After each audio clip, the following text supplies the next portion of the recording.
The overt narcissist. You can spot him a mile away. He's the one screaming at you in the parking lot, filing ridiculous motions, violating the custody order every other week. He's obvious. But the covert narcissist co-parent, he's going to be volunteering for the school bake sale. He's texting you, just checking in on the kids. He's sitting in the courtroom looking calm and concerned while telling the judge you're unstable. And nobody, not your lawyer, not the guardian ad litem, not even your therapist is going to see it coming. Because covert narcissists don't control through rage. They control through concern. And that is the most dangerous manipulation of all. Today, I'm exposing the covert narcissist co-parent, the 4 behaviors that look like care but are pure control, how they weaponize your children without leaving evidence, and exactly how to document what everyone else is missing. Let's get into it. Hey, beautiful people. Welcome back to Your Fake Apology. I'm Crystal, your psych NP, and today we're talking about the narcissist that most people don't even recognize as a narcissist. Because when you say narcissist,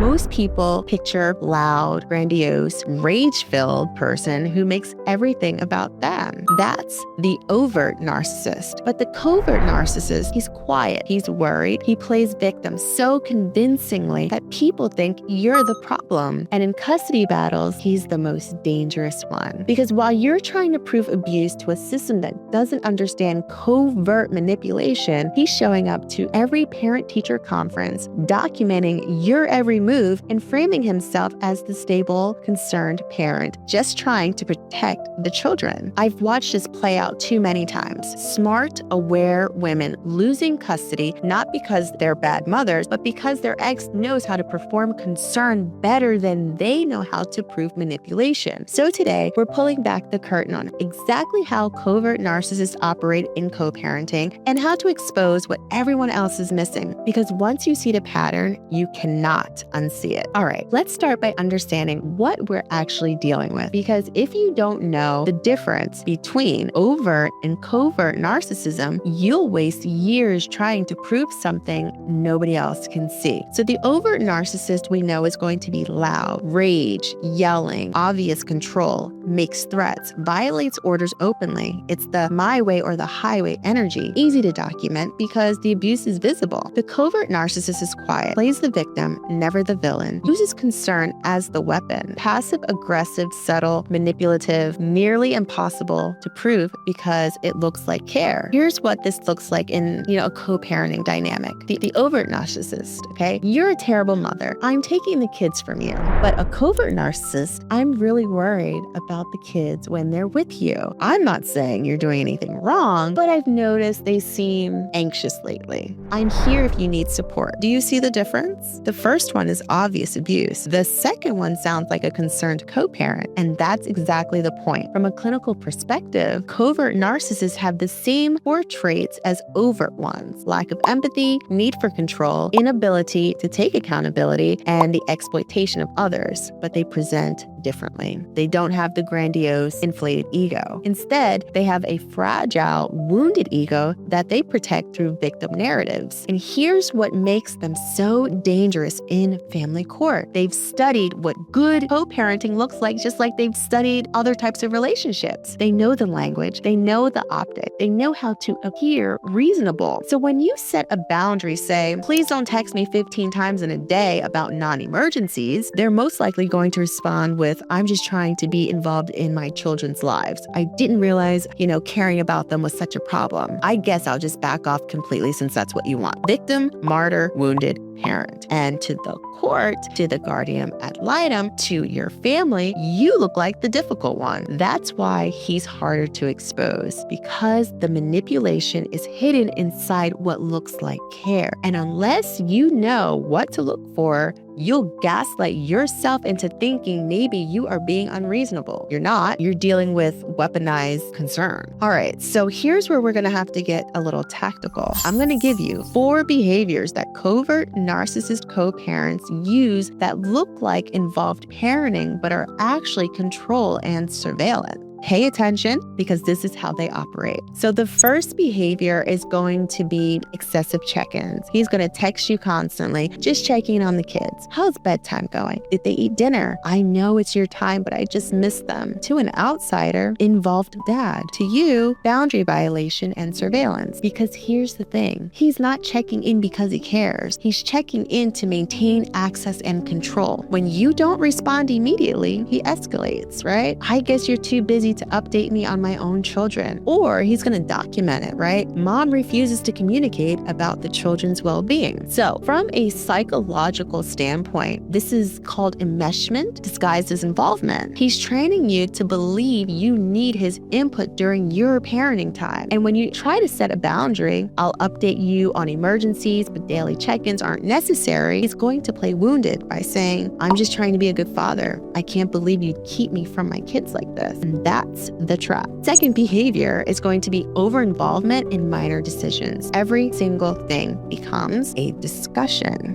What they wore to school, what they had for breakfast, whether they have a sleepover or not. He insists on being consulted about things that don't require two-parent approval. And when you make a decision independently because it's literally your parenting time, he frames it as you excluding him or making unilateral decisions. To the court, he says, Your Honor, I've tried to co-parent, but she won't include me in decisions about the children. But what he's actually doing, he's eroding your parental authority and inserting himself into your household. And that is classic covert control, making you feel guilty for having autonomy. So the third behavior is going to be invasive questions, okay? They're going to try to make it look like they care, right? You seem stressed. Are you okay? Are you taking care of yourself? I've noticed Mikey mentioned you've been tired. Is everything all right at home? Just want to make sure you're in a good place mentally. The kids need stability. This sounds caring, right? But it's not. What he's actually doing is fishing for information to later plant seeds about doubt on your credibility. Position himself as the stable one, gathering ammunition for custody modification. And if you call it out, he's going to say, I was just trying to support you. I guess that's wrong too, right? So we have that victim mode activated again. And from a clinical lens, this is called concern trolling, using the language of care to manipulate and gather evidence. All right, whew, we're getting through these, okay? The fourth behavior is going to be unwanted help. I love this one. You didn't ask for it, but he offers to help you with things you have already handled. Oh, I can pick the kids up from school on your days if you need a break. I bought them some clothes for your house, just trying to help out. I can set up a therapy appointment for Mikey. Thought you'd appreciate it. And when you decline, when you say, I've got it handled, he makes you the bad guy. I just was trying to ease your burden. I didn't know being supportive was a problem. Then he goes and tells his lawyer, I offered to help and she refused. I'm concerned she's overwhelmed. What he's actually doing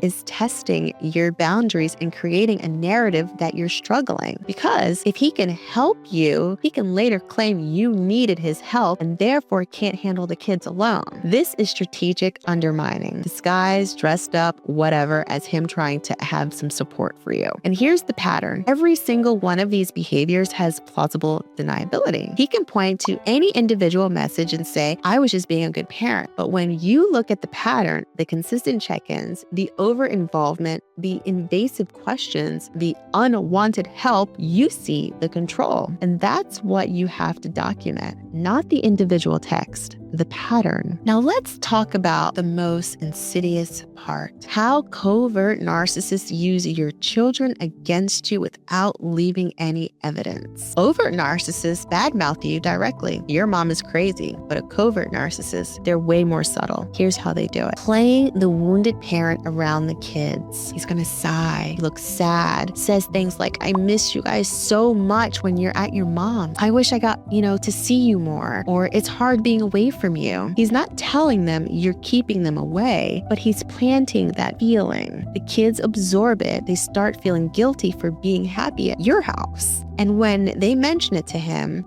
oh, I'm fine, buddy. I just love you so much. Martyr complex, no fingerprints, okay? The second tactic that they tend to use is concerned questions. He's not going to say, is your mom stable? He asks, how's mom doing? Does she seem happy? Is mom's friends still coming around a lot? Does mom seem tired to you? Now, to your child, it sounds like dad cares about mom. But what he's actually doing is making the child monitor you. And when that child reports back innocently, confidently, yeah, mom's been staying up late working. He uses it. Your Honor, the children have expressed concern that their mother is exhausted and overwhelmed. The child becomes his informant without even realizing it. Third tactic is going to be the fun, understanding parent. He doesn't enforce the rules. He's going to be the cool dad. When the kids complain about your boundaries, he sympathizes. Yeah, that sounds a bit tough, but your mom has her own way of doing things. He's not directly undermining you, but he's positioning himself as the ally and you as the strict one. And over time, kids learn dad understands, mom is hard. And in custody evaluations, kids are gonna gravitate toward the parent who feels easier. The fourth tactic, and I love this one, is creating anxiety right before transition. He says things like, I'm gonna miss you so much. I don't know what I'll do, without you this week, or call me if you need anything, anytime, okay? Or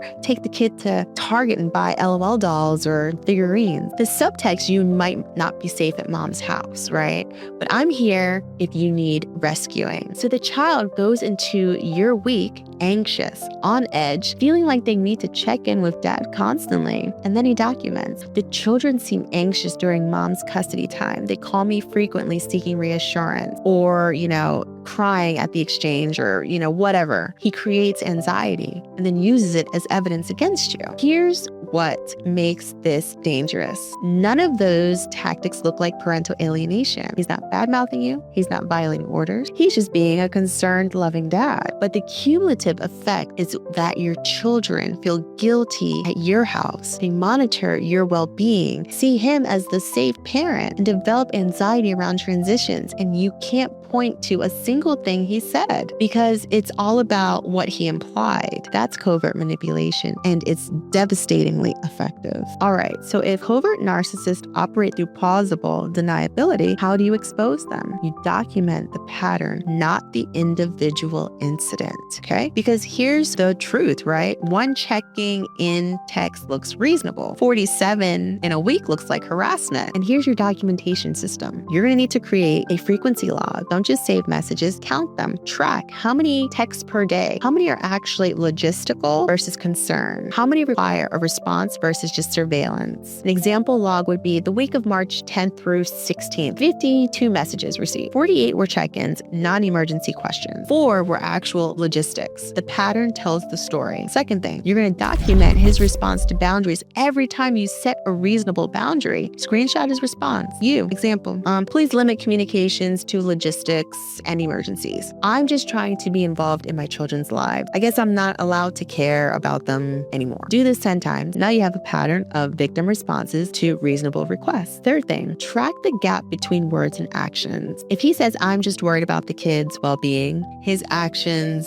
are refusing to split costs for the child, not allowing the child to go to therapy, doesn't show up to doctor's appointments, doesn't respond to school emails. Document the contradictions. When someone is truly concerned about their kid's well-being, they engage with healthcare, education, and emotional support. When someone is using concern as control, they obsess over your parenting, but don't actually participate in theirs. Show your receipts. Fourth thing, I'm going to need you to create a timeline of escalating help. So month 1 offers help with pickups occasionally. Month 2, offer to help with school supplies. Month 3, buys furniture for your house for the kids. Month 4, he's going to suggest, you need therapy and offers to even pay for it. Month 5, he's going to file for custody modification, citing you're overwhelmed. You see the strategy? Each helpful offer is building a case that you're struggling. When you show the timeline, the pattern becomes obvious. And 5 is going to be really good. You've got to use neutral third-party observation. So teachers, therapists, pediatricians, get their observations in writing. Does Mikey seem anxious or unsafe at transitions? Has Mikey expressed concerns about their home environment? And when professionals say no concerns noted, it contradicts his narrative that he's trying to present. The goal is not to prove he's mean. You're trying to prove he's controlling. And control shows up in frequency, invasiveness,